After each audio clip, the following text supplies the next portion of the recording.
Hello Soul Divers, 23rd is around the corner and you're unsure how to gear your characters first week of the game. Here I am to give a quick TDLDR and a slight in-depth guide to how the Korean meta will affect how we gear on the new server. First we have to address the changes from global. Above is an image of things different from global, from Korea in terms of equipment. If you're new, just ignore this. First off, we'll start off with the free-to-play rogue style. So what should a free-to-play rogue focus on?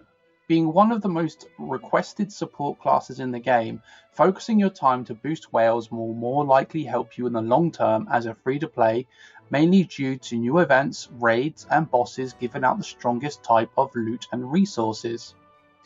Now in the early game, focusing on one element is advised as well. There's an old saying, a jack of all trades is a master of none by Shakespeare.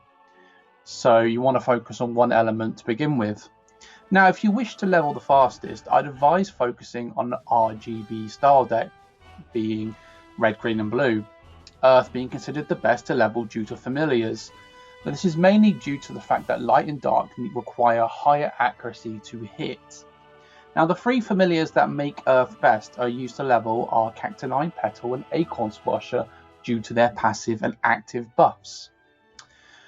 When gearing, you want to focus on three specific weapons, two being the element of your choice and Kronos being the final one. This is the current meta in Korea for maximizing DPS. Now for armor, the most common gloves for leveling is the Zest gloves, as they give 20% extra experience while farming, while the Whisper also gives attack speed on skills.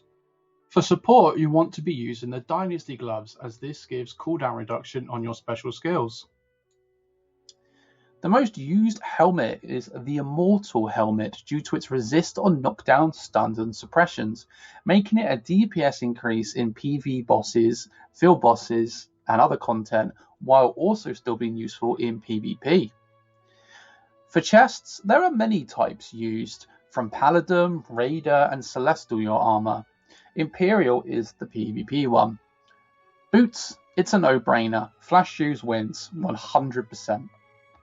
Accessories are all decided by the element of choice. Here I will link the pairings of each considered element and its combinations of accessories. Now for skills as free-to-play, you want to focus on being more of a buffer rather than a DPS, as you're more likely to play with the support style bow than crossbow. Skills like Blazing Heat, Showtime and Overcharge Zone are your biggest friends early to get into parties with whales. Special skills include Risk and Return, Burst Aura from farming, and Critical Flow. Though these may take all your resources from magic pages, you'll be everyone's favourite rogue, invited everywhere. In Korean version of Ni no Kunai, they have specific banners for certain familiars, and Ni no Kunai has a generous pity system with a 5% chance of pulling a 4-star rare throughout, without resetting. Most people will save familiar tickets for one banner and pull till they are maxed out on one familiar.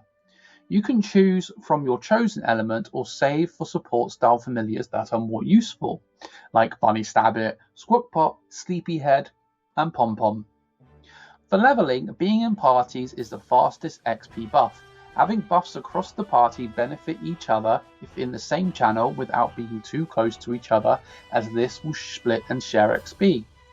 TLDR, buffs work in the same channel and zone while in a party.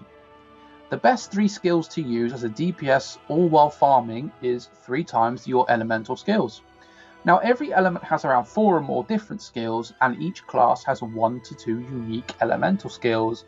Rogues personally have an earth element skill. Hopefully, with all this information, you are set and ready to step into the new world of Ni no Kunai Crossworlds Redive on the 23rd. I'll be streaming on twitch.tv/Hyperia for the duration of the opening day if you need more tips. See you around, Soul Divers.